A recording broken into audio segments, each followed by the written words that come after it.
love the squeal on the brakes. Delicious.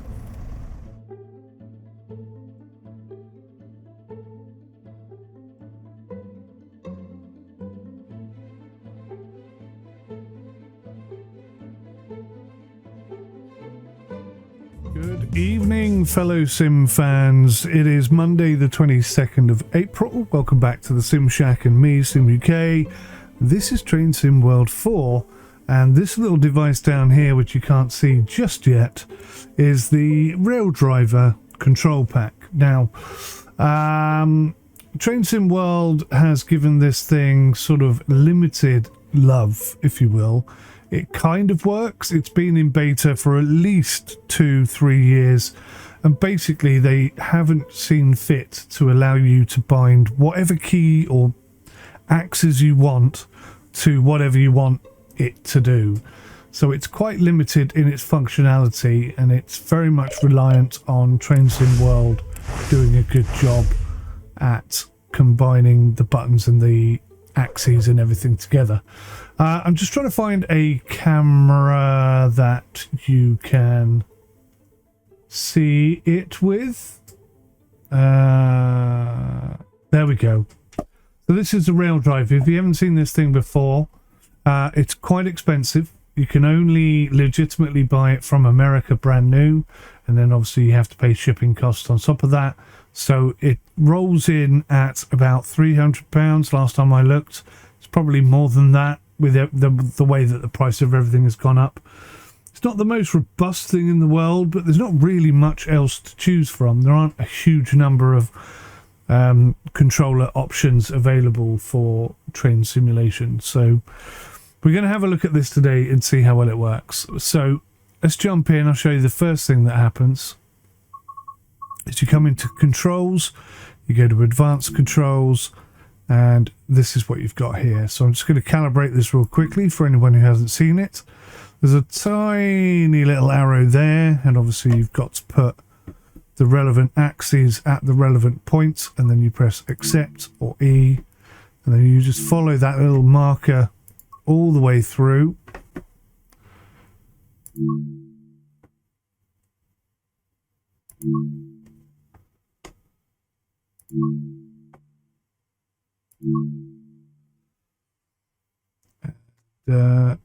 Hopefully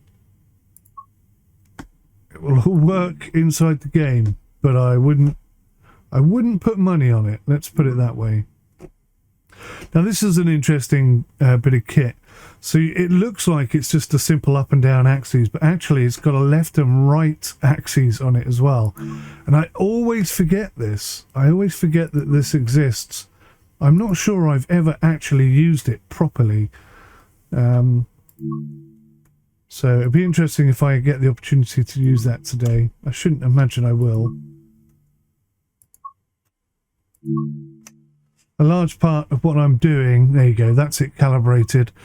So we've got, here we have the class 232 TTC, the class 66 and the Stanier.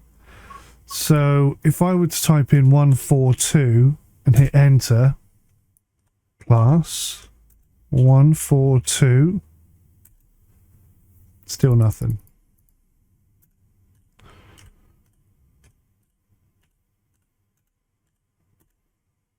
Still nothing. So basically the situation we've got now is somebody else, not me, has bound all of these buttons, and there's what, 2, 4, 6, 8, 10, 12, 14, 16, 18, 28 buttons here, an up and down rocker switch here and a D-pad here, and they have bound all of these buttons, well not all of these buttons, sorry, they have bound some of these buttons to functions on the train, and it's dependent entirely on which train you're in as to which buttons are bound to what. And I have no idea now which ones are bound to which. So it just becomes this weird guessing game. It's a bit frustrating, to be quite honest with you. But yeah, so nothing's coming up. Let's just click on one of these at random. So there you go. So this has got all of these things bound. And what they've never seen fit to do, and it's been like this since Train Sim World 1, the original, is allow us to say, well, I want to bind that to this, to toggle HD, I want to bind that to the doors, that to the startup engine. They've never bothered to do that. So, I mean, that's a really, really disappointing situation that it's Train Sim World 4 now, they still haven't fixed it. But anyway, I didn't expect them to be quite honest with you. They have met with my expectations, let's say. But let's go in, let's do some training modules, because yeah, there was some nice chat here about the location, so I'll shut up and let them speak. The heart of the Blackpool branches, Preston, Blackpool and Ormskirk route. Situated on the West Coast Main Line, halfway between the stations at London Euston and Glasgow Central, it's a vital link for passengers travelling to the famous and popular seaside holiday destination of Blackpool, as well as other parts of the country. Looks like there's a missing route map over there. Let's head over to it and fix it whilst you're here.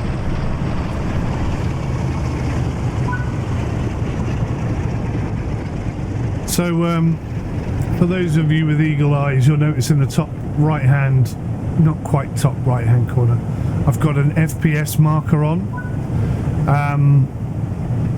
Because I couldn't get a train to work earlier, I was pressing all the buttons and somehow I got that to come up. So I don't know how I've done that. But that should give you a clear indication of what sort of FPS I'm getting. And in the very, very, very top right hand corner, I can see the Steam one, but unfortunately you can't see that. There are a lot more tasks across the route, so be sure to find and replace the missing route maps and enjoy eating the gingerbread. Ormskirk is famous for gingerbread. Fix the broken signs, collect the golf bags, and have fun with building sandcastles. I didn't know Ormskirk was famous for gingerbread. So I know there's a single set of golf clubs still on one of these platforms, because I saw it in my video, and I've just got to try and figure out exactly whereabouts on planet Earth it is. Take a seat anywhere you like.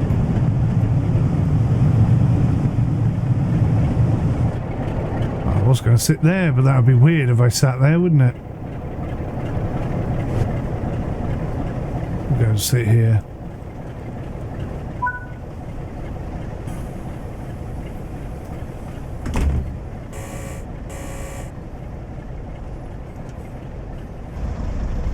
Our journey begins at Preston, which opened in 1838, as part of the key West Coast Main Line from London to Glasgow. It forms a central pivot point for the route and it's an important interchange for trains throughout the northwest England. It provides connections from places such as Colne and Ormskirk to trunk services for Glasgow and London, among others. Services from Preston to York are also a regular feature, however, the bulk services leaving the station head to Manchester via Bolton.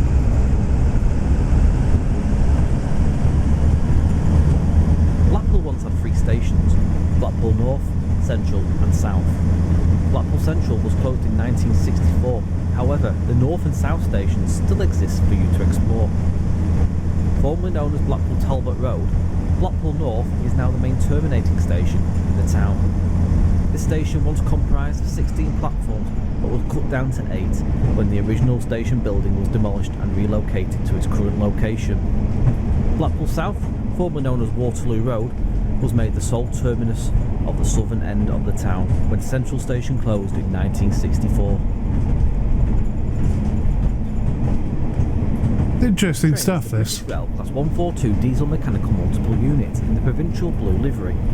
The Class 142, known as the Pacer, was introduced between 1985 and 1987, with 96 units built.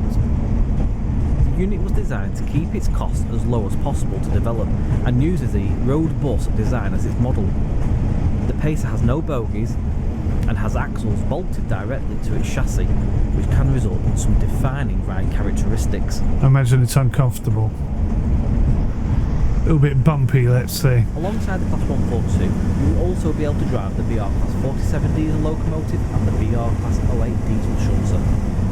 These locomotives will provide you with a wide variety of experiences, meaning you can drive all kinds of services encompassing passenger, freight and parcel trains.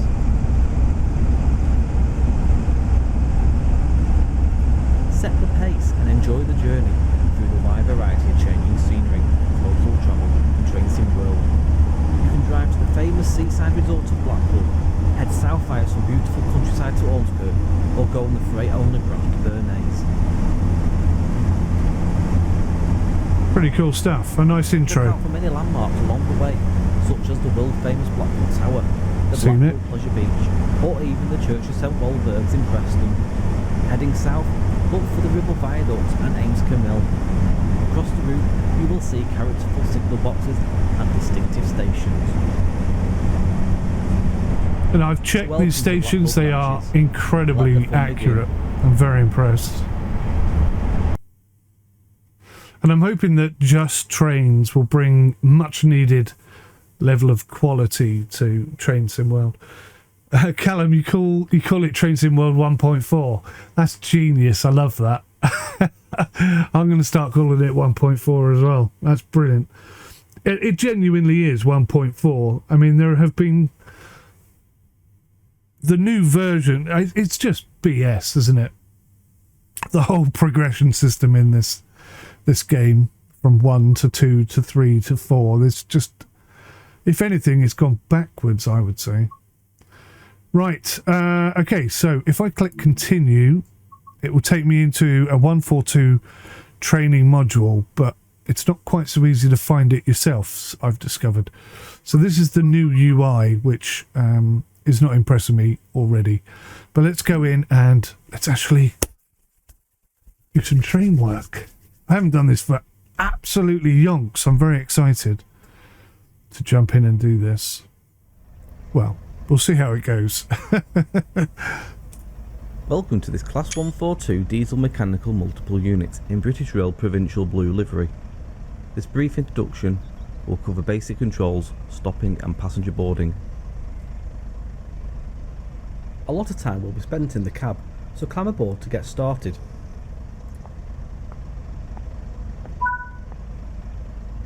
Before climbing on board, you will need to open the door via the external hatch. Start off by inserting the door key. Now you can open the hatch. This will give you access to the buttons which are located behind. Oh, that's cool. I like that. Now you can press the open door button. This will release the doors. If I can find it.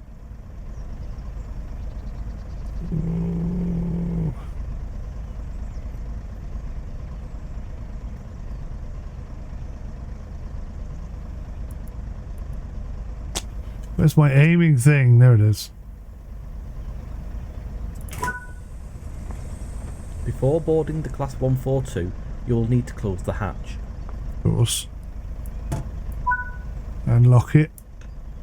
Yep. Enter the Class 142 and activate the guard's door panel by inserting the key and switching it to the on position.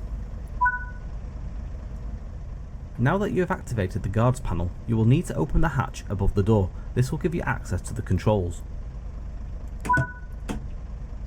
Huh. Press the close button to shut the doors.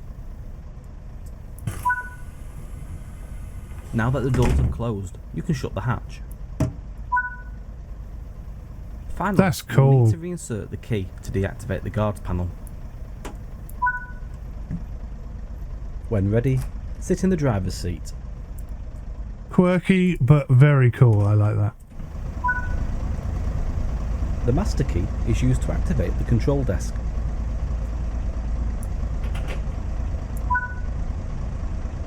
Marker lights are used to inform others around you that this train is active. Right, so I have a light switch button here.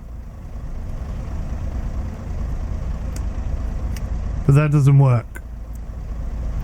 It's only got off, dim, and full for lights, so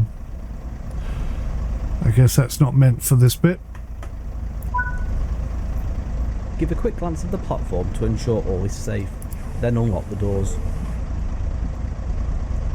Just stick my head out the... Ah, I can't do it. There was one, wasn't there, where you could do that?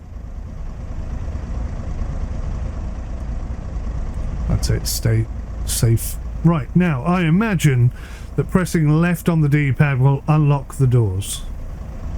Yes, left door's unlocked. There we go. Loading passengers.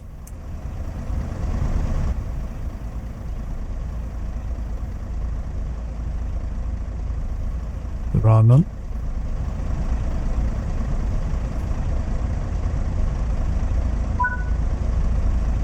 Boarding is now complete. Set the doors to locked. Now, if I press D-pad left again, will they lock? Yes. Okay, that's pretty cool. And they have closed. Use the reverser to set the direction of travel. Right, here's my reverser.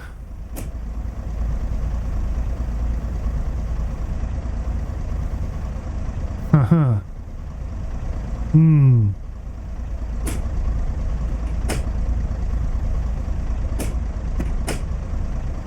Okay, problem number one.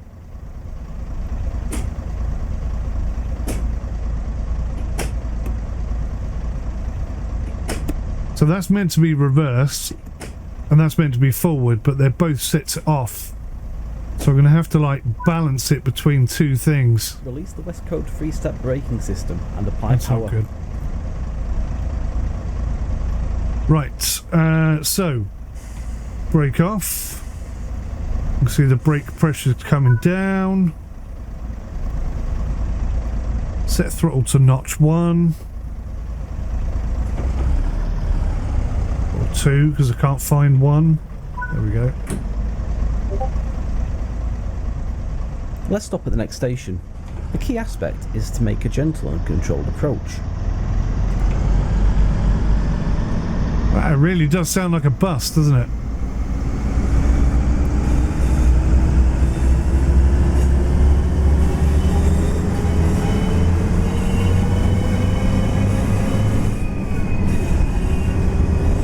Including the gear changes, that's so cool. Stopping a train in the right place is the greatest skill of a train driver. It may take a few attempts to get it right. Depending on the speed of the train, begin braking between 1.5 and 1 mile from the station.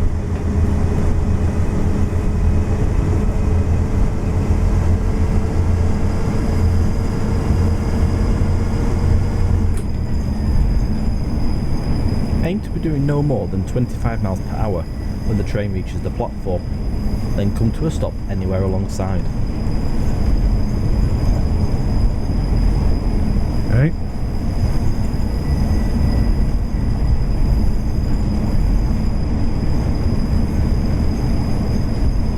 Zerulin, yes, I'd agree with you. The sound quality is really good.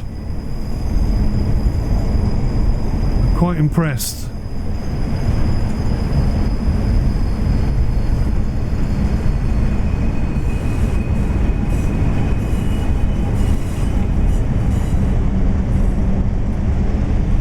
Am I going to overshoot?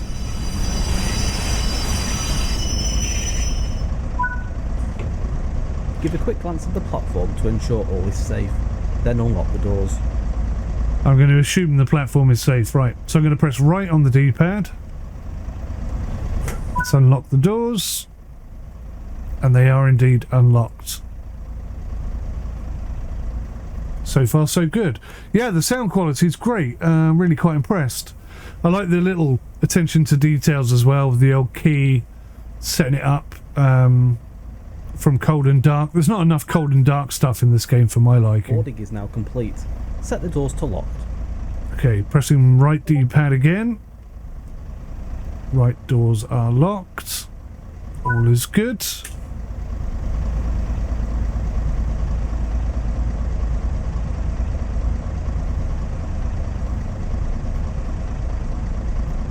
I guess we're moving on. Releasing the brake.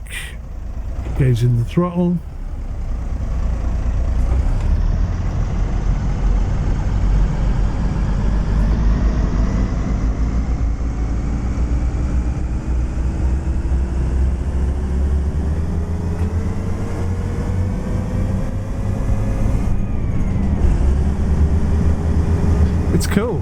I love the sound. The sound is great.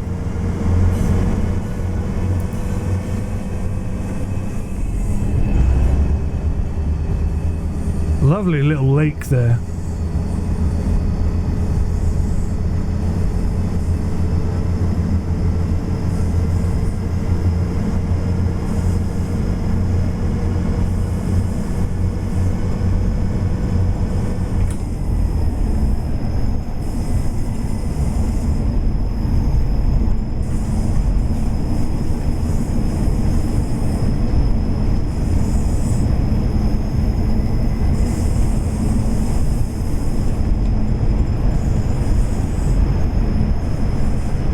So I've got a level 1 brake at about 500 yards, meters rather. See if that slows us down enough. Well, there's 25 miles per hour.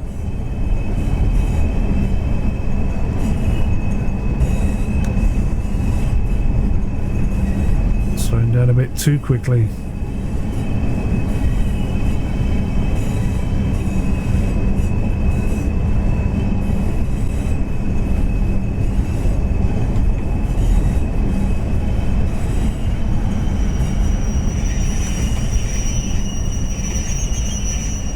Love the squeal on the brakes. Delicious.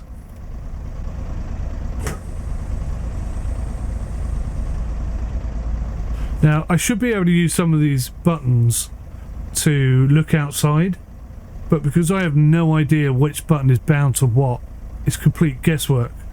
And I could shut the engine off, I could do all sorts of weird things, and I'd never know that I'd done it. So I'm not going to bother pressing it for now. I'll just use the keyboard. Maybe once I've got a bit used to the train, I'll start making some attempts to do stuff like that. Alright, lock doors.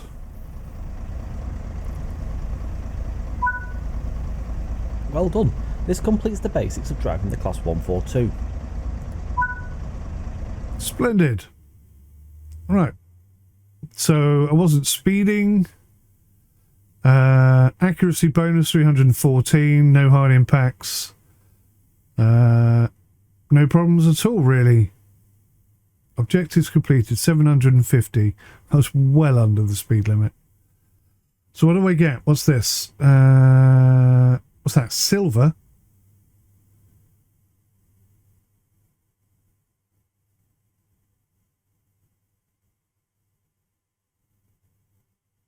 What is that? Is that silver? Why didn't I get gold? What could I have done to get gold? Perhaps be more accurate on my stopping, I don't know. Okay. I'll take it